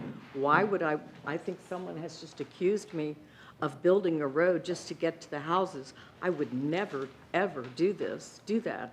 I mean, we did this in the most possible responsible way. And if Hamilton and Hinkle did not do what they were supposed to do, I'm personally not qualified to judge whether they built the road right. If they tell me they built the road to standard, then I had to assume that they did. We then did additional repairs to the road later before we submitted it to the county. So the road and it had a final coating on it as well. We did everything to the letter that we were told to do. And John Langford's opinion is that those two lots would be part of Fairfield Farms, they're already. Excuse me, but didn't you read earlier that lots 1 through 9 will be responsible for HOA and maintenance and so on? I mean, that's what I'm going on. That's what you read. Mm-hmm. And I would think in order to add these two, the HOAs, whether it's incorporated or not, would have to consent to it because we can't force a private entity to take on any new membership. I mean, period. I mean, that's just, we don't make private parties contract with one another. We can't do that. But on the other hand, I don't think we can make them enter onto that private road unless they agree, of course, to bring it up to county spec beyond, or to the end of 10. Otherwise, I still think they could probably go to the state. But again, that's a question that the state would have to answer, and I certainly can't do it. Thank you, Mr. Perkins. Do you have any other questions for Any me? other And questions for Mrs. Guthrie? Oh, if I could just say one thing, and please, with all respect, you are the developer, because you're the one that developed it. Yes. Doesn't mean, you know, that you didn't rely on people, and hopefully, you know, relied to your benefit, not your detriment. But we don't need to keep arguing about who's the developer, because Right. there's only one developer, and that's you all, the owners of the property, and so on. Correct. And as far as Hamilton Hinkle Roof and East Kentucky Paving, who Brandon worked for, may still work for, good Lord, thousands of miles have been built for those people. So, doesn't mean they didn't make some mistakes here, I don't know. Could have been just simply the standard, Wouldn't but know. they have built roads by the ton. So, anyway, that didn't help us where we are today. fine. Thank you. I did want to make those corrections. It's only 2 lots, not 3. That would be, so. One more, just to clarify, one of our Richard Dugas, 111 Fairfield Farm Road. Just to clarify, one of the items that is on that written statement is, again, we're asking that it not be approved tonight, but we are not, the collective group of homeowners, you know, we're not opposed to coming up with a reasonable cost share potential if there would be some sort of negotiations in good faith to split this cost. But again, like what Mr. Brown said, there's a significant difference between rebuilding 0.6 of a mile and maintaining 0.6 of a mile. So I guess at that, if there's a lot of questions out here, then we would just ask you to postpone this, kick it on down the road. Again, you know, since there isn't technically a homeowners association, a group of us could come together and potentially have should Hobson Properties be willing to come up with a reasonable, like I said, a cost share proposal, and we would be able to have time to get an estimate, since there doesn't seem to be a rush to sell the property. They said they're not even going to sell it. Then, again, we'd have time to get an estimate to repair, basically come up with, okay, we feel the developer, if you put this part forward, then, you know, again, depending on what that amount is, the existing homeowners could come together and potentially cost share the other portion. But, you know, us homeowners, we don't have, you know, a whole lot of money sitting around, and obviously, you know, technically, in order for us to do that legally, you're talking 4 or 5 months, because we're going to have to form the homeowners association, we're going to have bylaws, we're going to have to set up those initial elections, and then we would have to vote it in, and then do a special assessment to actually get that, and actually have that entity take a legal action to sign it. So there is a path for us to move forward. It's not a quick path. This was dumped on us very quick. You know, we didn't know any of this was happening until we saw a survey out there starting to line up survey tape. That's just so you know, there is potential. You know, we're not necessarily saying that, no, we don't have some sort of, we have a skin in the game. We all live out there. We all go up and down that road. So I don't want it to come across as all or nothing. And again, I can't collectively speak 100% for all the homeowners, but I think they all agree that we all do have some financial responsibility for it. But we also feel that the developer does have a big chunk of that financial responsibility as well. Thank you, Mr. Dugas. I'm going to make a quick statement, and I think it's just for everybody, both the commission and the audience. We're here as a zoning commission to follow the zoning ordinances and subdivision development regulations. And I think, you know, I'm not an attorney. I used to be a banker, not anymore. But we're here to enforce the regulations and the zoning ordinances. Now, when it comes to, you know, there's a maintenance agreement for U9. You've talked about throwing a gate up because you don't want to allow the other 2 lots to be part of your HOA, but you want a shared expense or cost. You know, you'd have to include those other 2 lots, lots D and C, I think, to truly have them share that expense with you. I know I've seen other applicants where you'll see shared expense based on sizes of the lots. I've been involved in some of that, not on the commission, but personally. So as a commission, and please correct me if I'm wrong, Mr. Perkins, you know, we're here to approve an application as long as it meets all of our regulations and complies with the ordinance. But when it gets into cost sharing and maintenance, if there's maintenance, that's legal. That's not us. Those are your attorneys versus their attorneys. You get Langford and whoever represents y'all to fight that out. Would you not agree? I mean, No, I think you're right. and I'm We not, require them to come up with the terms that says it'll be a shared enterprise. As far as how they do it, how they contribute, no, that's private obligations, private contracts, and we just don't do that, and we're not authorized by statute. and not that I don't have a heart. I feel your pain. I'd be upset too, not having a road that isn't up to today's standards. But per Ben Krebs, it was to the standards that were in place back then, which unfortunately it sounds like, thank God Ben was here between 05 to 2010. He saw that every darn road that was built crumbled around here. And that's why him and other people raised the bar and said we need to have better roads in this county. So, sure, Mr. Brown, come on up, and then Mrs. Guthrie, you get line behind him. And Well, just one, let's say that we take the road out. Ms. Guthrie, can you agree to finish what you started on the restrictions on those two lots? If I might, Mr. Chairman, these are private things. You all need to That's, talk about that. I'm asking about Fairfield Farm and Hobson Properties, that 10 would have to come in front of the. But that's private, that's not us. On this original plat, when it said that 10 would have to be considered in the planning commission, that it was part of Fairfield Farm Road. I mean, in the original plat. Versus the deed restrictions? And in fact, the recommendation is that holds, and that would still hold.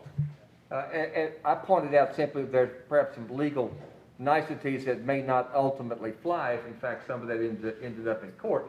But no, that's what the staff report says. It follows through with entry off of your road, with entry into your HOA. Okay, that's The fine. As long as problem is that's the what you're HOA considering. That at least, maybe the road doesn't get fixed, but the houses still meet our standards on an investment. As our As I investment. said, that's what's the staff report, that will be a condition of approval. All right. So that's, and The road would be a separate issue, but as long as our investments and I also. think Mr. Dugas's point is, you know, it is, if you do you can have a few months of forming that HOA and doing all the legalities that should have been done a long time ago and weren't, unfortunately. Richard Dukes, one more thing. Mark, I think Commissioner Solsky, I think your assumption that we don't want the lots in the homeowner association, that's incorrect. If the lots are approved, we want them in because we want to ensure that they are, and I understand that there's potentially some different language between what was on the plat saying lots 1 through 10 versus the deed restrictions which say 1 through 9. But the recommendation, Right. the conditions are, it becomes part of, which would make them subject to all 11 pages or 28 pages, or whatever it is. But again, that then opens that door to, our concern is if we're 1 through 9 and we own that road and we're responsible for it, before we want those two to be added, we think there should be an assessment on those two to come into it. As I said, that's a private matter, so when you all negotiate that, you go right ahead. Ben, if you want to speak again, come on up here. Yeah, my question is just a planning and zoning, to the planning and zoning people. If I were to sell all of tract 10 as one piece, would all of this go away? In other words, the little farmhouse and all of the land that goes all the way to Fairfield Farm Road as a single farm? Well, you'd have one exit or one entrance, so that's all you would need would be. We've already got one. There's a driveway. That'd be the one you have. The one you currently have. There's a driveway to the house now that's been there for, And then if your purchaser 100 comes years. back, we would have this meeting all over again. And we would be upset with you because you're gone and you weren't here for the meeting. But no, that's correct. so can I do that without reapplying for a zoning change? Yeah, it's I a mean, there's legal lot nothing- of record. Yeah. It's a legal lot of record. You would be, restricted by whatever HOA restrictions are on it, or, if any apply to it. Restrictions on what? She would still have to grant easement access with that existing road. No. That's already there, that's already on the original plat, there's already an access. No, Fairfield Farm Road, that goes back to the other 9 That's what I'm saying, lots. that's already on the original plat. Okay. So that was dedicated with the first plat, so there, she can't, nobody can interfere Well, with she that. was wanting to sell A, B, C, and D, and the road goes right through the middle of it. I understand, but that is already on the original plat, there's a street I thing. just want to sell C and D. P, C, and D as one piece that's already on the books. Then you would just withdraw the subdivision application. Yeah. Because it makes this, that makes that a moot Exactly, point. it makes the whole thing go away. Right, correct. And is that what you're requesting? Except lot 10 right now is showing across the road too, you'd have to.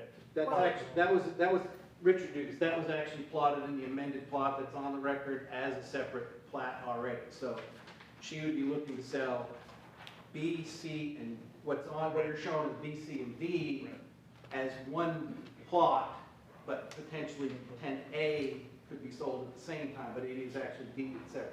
Right. And if they wanted to subdivide it, they would have to come back. So I think to answer your question, Mrs. Somebody Guthrie, else wants to subdivide. Yes, it's somebody I else. won't be Yeah. there. if you decided you don't want to subdivide today, you could just ask to withdraw it currently, right now, and we can definitely, take it as a withdrawal, not vote on it. And then you don't need to do anything, and you can just sell the property and be done with it, and let it be somebody else's problem. Exactly. Well, that's about the point that I'm at. Is that what you'd like? Well, my husband doesn't agree with it, but I'm, Well, if I if it may makes, point out, I even think if it would this make were, everybody happy. even if this were approved, she could still go out and sell it and not follow through and, get the final subdivision plat and so on. I'm sorry, I didn't understand what you. What I think Mr. Perkins is saying is if we decline it today instead of you withdrawing it, you can still Yeah, sell you it. can still sell it. I mean, it's your So you property. can it's the decline law. it today, or you can withdraw it. Either way, now what's the difference? So if she withdraws it today or we decline it, is there an advantage or disadvantage I to her? I don't know that there is a particular, at least generally speaking, even if we approve it tonight and she decides she's not gonna go through with it, she can still sell it. And the subsequent purchaser can then follow through with that preliminary, try to negotiate and whatnot, and eventually get a final development or a final subdivision plat. Or as in fact, we're in court now on North 25. Let me ask you, They if we decided decline- not to follow through and just revoke the old plat. Charlie, if we decline it, what is the rule? They can't come back for how long before? Well, there's a rule, they can't, 2 years, isn't it? So if we decline it, then they can't come back for 2 years. What Oh, if they have you sell not it? written that yet? No, it's not. Oh, in that case, there is no rule. There is no rule anymore? There is no rule. Yeah, we've talked about that for years, and we still don't have that. But you said if you withdraw, they'll be happy. I don't think they'll be happy, because the road will still be in the same condition, so. Maybe they'd be happier It's not if my you problem. I don't subdivided. own any, I will no longer own anything. But it's still, it's a lot of record, yes, ma'am, you can sell it.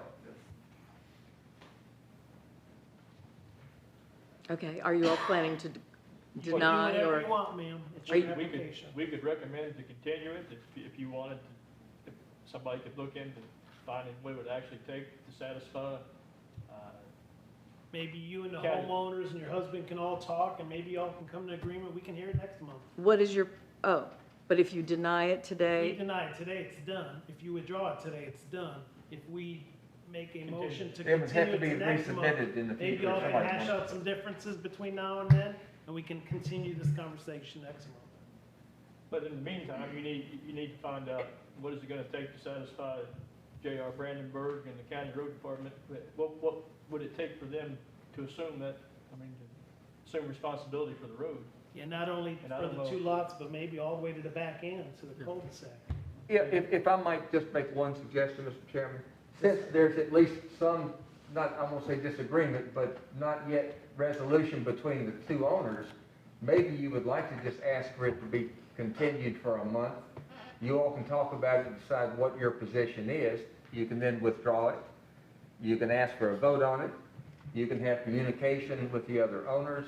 Any number of things. You can even, sell it, whatever you want to do. And then come back next month and I hate to see you all not have a chance to discuss what's come up tonight and then be, in effect, kind of pushed into making some kind of decision. We don't like snap decisions anymore for you all anymore than I would we do for agree with you. It'll ourselves. give you a lot of options. You know, you can go home with the husband and tomorrow decide, you know, let's withdraw it. You call up Joe and withdraw the application and it's done. At least you'd have an opportunity to continue this maybe with the neighbors to next month without us voting tonight, if you'd like that. Yeah, I don't see how that's possible. They're not, I don't think they're amenable to even Well, having a conversation. It really doesn't matter if they are or they aren't. Give all that a shot. But again, I think the two of you need to decide what you want to do. Well, on what basis would we bring it before you again? It would just simply be continued to next month. Meaning it Right, gives and you then what would we options. do next month? Well, we'd be back here for you to either say you're withdrawing it, you want to vote, or you reach an agreement with your neighbors. And you don't even need to come back next month. If you want to withdraw it, it's a phone call. You call Joe Absolutely. and you just say, I want to withdraw it. We'll see it on next month's agenda and it'll just say withdrawn. So there's no need to, if you decide that, there's no need to come back. You would just let us know, and then on the agenda for next month, we'll continue it tonight. It'll show as a withdrawn application, if that's what you decided to do. But you might want to consult with John Langford or something. I before- will. So Run it by him. I need a If motion. that's agreeable to everyone here, I will. make the motion, we continue We this got a motion by Mr. Smith to continue, I'll second to next month. and second by Dan Smith. All in favor, say aye. Aye. Motion carries to continue. All right, next on the agenda, thank you all, appreciate all your time and energy. Next on the agenda is ZMA 2021-26 Bell Property zoning map amendment to change the zoning district from A1 to R1C located at 3520 Paris Pike, and this is a public hearing. Thank you. As you mentioned, this application is a zoning map amendment proposal for about 42.8 acres from A1 to R1C. The project site is a portion of the farm located at 3520 Paris Pike. Current zoning A1, proposed zone is R1C. The surrounding properties are either zoned A1 for the remaining farm, R1C PUD for the Village at Lanes Run neighborhood, and R2 PUD for the Rocky Creek Reserve neighborhood. The concept plan shows development of 154 lots, 152 of which are single-family lots. There's 2 lots that are shown that are non-buildable lots. My understanding is that's for stormwater drainage. The access to the site would come from 3 separate roads. One is Watercrest Way, which is an existing road stub in Rocky Creek Reserve. The other 2 are connections that they're showing to Village at Lanes Run neighborhood, one of which is under construction but doesn't yet have a name, and then the other one is to a future phase of that neighborhood. There's no variances that are being requested or waivers. This is just a straight zone change. There's no PUDs being requested. This map shows you the current zoning of the property. The area roughly in question is outlined in blue, so you can see you've got the Rocky Creek Reserve neighborhood to the south and Village at Lanes Run on the west and the north, the remainder of the Bell Farm to the east. This is sort of rotated. So on the map you're seeing on the screen, to the right-hand side is the north. And this just kind of shows how the concept plan would fit into the surrounding properties. So you can see on the left-hand side, there's a through road that would come from Rocky Creek Reserve on the left-hand side and continue all the way through to a future phase of Village at Lanes Run. That's that Watercrest Way connection, would connect on 2 different sides. And then at the top of the screen to the west is where you would get that connection. Sort of in the middle is where you'd have that connection to Village at Lanes Run. So this one would provide some even additional interconnectivity between Village at Lanes Run and Rocky Creek Reserve, which is always a good idea as far as planning and managing the road network. This is the concept plan a little bit more in detail. It's got some of the lot sizes on it and things of that nature. Just sort of going through the staff report.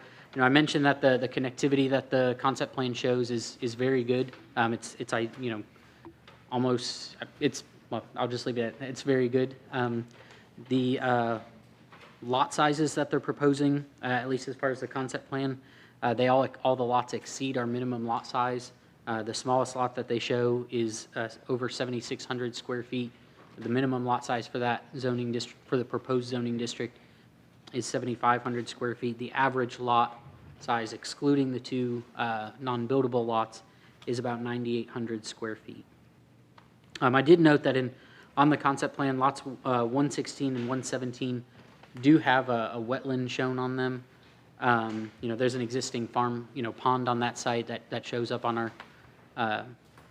our topography and things like that, our topographical maps. And that's something that, this is just a concept that, this plan moves forward, they'll have to figure out how to deal with those, or maybe those lots perhaps become non-buildable in the future as well. There is a 20-foot landscaping buffer that they're showing centered on the eastern property boundary. So I guess on the screen, all those lots at the bottom of the screen would have a 20-foot landscaping buffer. So 10 feet of that buffer would be on the lots, 10 feet would be on the adjoining farm. There would be trees on the back side of these lots and a farm fence along that property line with the diamond mesh wire to, I guess, sort of protect both land uses from each other. I note here also well, I guess before I get to that map, the traffic study, and we talked about this briefly at workshop. I don't think that it's really all that appropriate to have the traffic study at this time. We do recommend that they do it later with the preliminary subdivision plat, and that's because if you look at the image on the screen, that sort of the street network at the top of the screen that would connect this to Old Oxford Road is currently under construction. I don't think we would get very or as accurate of a picture of the road network and how it would all interact until that's built and maybe some houses get started being built out there. So, when they file a preliminary plat, should the zone change be approved, I think that they need to file the traffic study at that point, just so we have a little bit better picture of sort of the interconnectedness of these neighborhoods and the arterial roads. Going back to this one, this map I just wanted to include, we're looking through these applications very closely, making sure we're doing our due diligence. This area outlined on the right-hand side of the screen, that's the Lanes Run Historic District that was put into the National Register back in 1983, I believe. So the entirety of the 90-acre portion of the Bell Farm is in that placed into that historic district. And I talk about it here a little bit in the staff report. It's about 859 acres in total. Obviously, you can tell this from looking at this map that Georgetown has expanded quite a bit since this map was made and since this property was put into the historic district. And much of the property in that 859 acres has been developed. As far as this property in particular, there's none of the structures that were listed as contributing structures to that historic district are located on the 42.8 acres that are part of this application. But I did want to make sure that we pointed out that historic district. Before you go on that. Yeah. Charlie, am I supposed to open the public hearing once him and the applicant speak, right? Is this a public hearing? Oh, no. As far as I was concerned, I thought you'd already opened it. All right, I already opened it. Yeah, I think, I forget what you said specifically, I but. did say open, okay, I was just thinking about I'll just that. start back Because over. the vote has to be based on, the public hearing has Well, to just because contain. everybody who's here, I'll make sure I'm fair to everybody. Yeah, the public hearing must contain everything that you consider in your, so even Matt, so. Thank you, sorry about that. No. Make sure I follow the rules. Yeah, you're fine. I completely understand. So I guess getting down to the legal considerations as far as zone changes, we consider KRS Chapter 100.213 and the findings that it states that are necessary for granting a zone change. So as you all are familiar at this point, we first look to see, is the proposed zone change in agreement with the comprehensive plan? This is a snapshot from the future land use map. All of this area in a darker orange is urban residential. Because it's urban residential, we then sort of consider the density. Is that density appropriate for this area, the density that they're proposing? And I do find that it is appropriate. It's a single-family residential development. 3 sides of the proposed development are already either built neighborhoods, at or at a higher density, or, neighborhoods that have preliminary approval already, and it'll sort of connect those neighborhoods. As far as like a gradual step change in terms of the size of the lots, as you go from the village at Lanes Run towards Rocky Creek Reserve, the lots tend to increase in their average size, and this development would sort of continue that trend as well. The lot sizes are a little bit smaller than in Rocky Creek Reserve, but bigger than those at the previous phases of the village at Lanes Run. Matt, on Yeah. that map, where is the development? Where would it be? No, that's a good question. See, this little lighter road stuff? Yeah. It's that area just north of there. Okay. Joe, before I forget, is the PowerPoint not working, or does it not work on the TVs? Is that why, or do we need to bring a battery next time? Yeah. Oh, yeah, laser, I mean, the laser works, it Okay, just won't doesn't show up work on a TV, screen. So it Yeah. isn't, okay, let's not bring a new battery next time. We can't even talk about We'll bring a pointer, like an old, Maybe you need an old school pointer or something. wouldn't be the, that's a good point, I could do that. But, as far as the staff report, I think we could all suffice to say, I go through a number of goals and objectives that I discuss here in the staff report. And I went through all of the goals and objectives in the comprehensive plan just to see which ones would be applicable to this application. I do find that the comprehensive plan supports the proposed zone change. And so I do recommend approval of the application. And I recommend that the Planning Commission recommend approval to City Council with the 4 conditions that are there in the staff report. Ones of note really are just that the property be annexed into the city of Georgetown. The applicant, provide the legal description to the city so that they can draft an ordinance to both annex and rezone the property. And then the 4th just being that reminder that we do expect a traffic impact study at the time that they file for preliminary approval. That's all I Any had. questions for Matt? No? Bring the applicant up.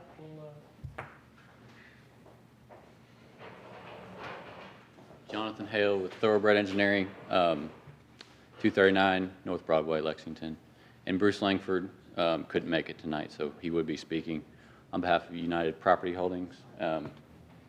I think the staff report says everything that we would want to reiterate, and we're, if it's approved, we'll work on the annexation plat and all that stuff. So any questions, we'll field those. Any questions for Thoroughbred Engineering?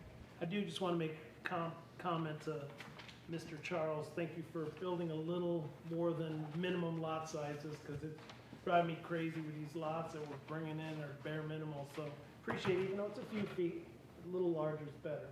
Thanks. Any other questions? Thank you, sir. If not, I guess we'll close the public hearing, and then we'll take the vote. And I'll even do probably a roll call, seeing that it's a public hearing, and everything will make it a little more Yeah, efficient. all zoning recommendations have to, roll call. Yes, sir. I knew I was doing it for a reason, Charlie. Yep. You always have a good reason. Try. This is strictly the zone change, right? Correct. This is the public hearing for the zone change. Or zoning map amendment, to change the zoning from A1 to R1C. So there's not a, there's not a, Well, then let Steve ask his question. it's just a zoning map amendment. There is no. And concept All plan, of there is a this right here is concept. concept, it's just a concept plan, but it's not, we're not approving this time. Correct. Right, it's not a PUD, it's just straight zone. Just, Mr. Chairman, I would make the motion that we approve the zoning map amendment, file number ZMA 2021-26. So I've got a motion by Stephen Smith. Can we include in that, based upon staff recommendation, because that's where it shows in there that's consistent with the plan and so on. Based upon staff recommendations,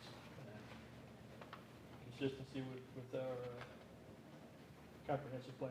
Okay, got a motion by Mr. Smith, Second. a second by Charlie Mifflin, and we'll do roll call. And I'll start with my favorite person in the world, Mr. Stone. Okay, yes. Dan Smith, Yes. Steve Smith, Yes? DeJuan Garrett, Yes. Charlie Mifflin, Yes. and the chair votes yes to pass. So come on up and sign that. And the only other thing we have, thank you both, This was the, the large crowd you brought with you to oppose your view with Fig. yeah. The only other thing we've got on the agenda, and I think we covered it Monday, is the update on open records rules and regulations. Your pen, please. Do you need a vote? Oh, that's fine with me. So if y'all have had time to review the open records rules and regulations. I just don't want to That's hand just out my kind of pen. put in place, so, You got it, you fine, thank you. put in place, so, because I don't feel like we've ever had really rules and regulations on open records at the planning and zoning office, correct? It's all set out in statute. It's just that the Attorney General wants us to have local policies, but the policies have to be what the statute says, so.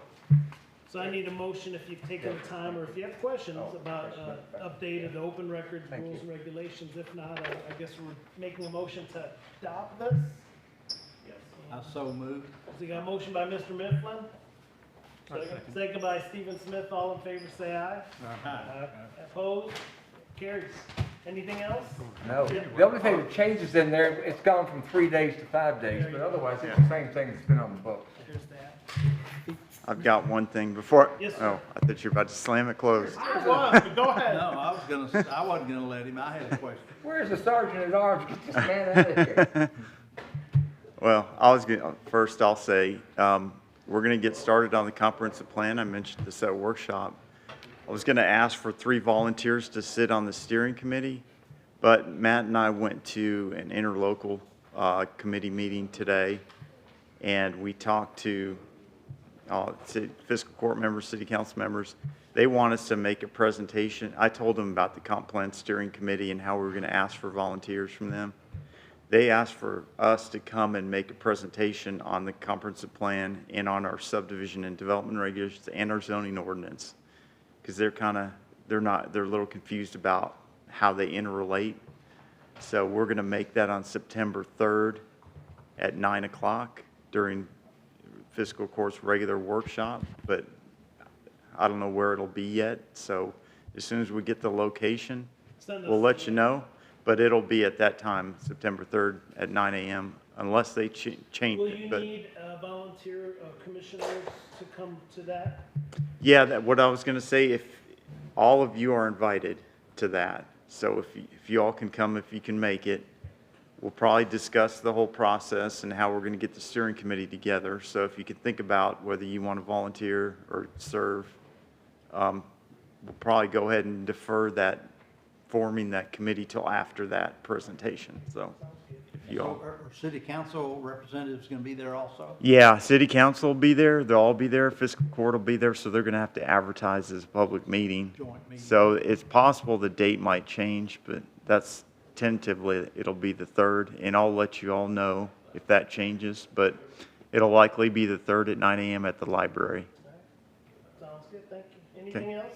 And will that be just fiscal court, or also be some city council people? It'll be all of city council, all of fiscal court, and hopefully all of planning commission, if you all can come. Sounds like a plan. Anything? Every group that can be there, though, has to have a special meeting notice publicized and all that. That's why I think to be there. I bet Okay. you the date's gonna be pushed back a little. Yeah, bit. probably, because that's tight. It's pretty tight. But yeah, I'll make sure I talk to Rand and Andrew about it. But And I'm able to take my kid up to football practice. all right, and if you want to come too, Charlie. Oh, gosh, I think I've got a date that morning. I'm not sure. Probably with that beautiful wife of I'll yours. try hard to get out of this. Here, hold on. All right. Motion, He's fishing that morning. meeting adjourned. What day of the week is that? It's Friday.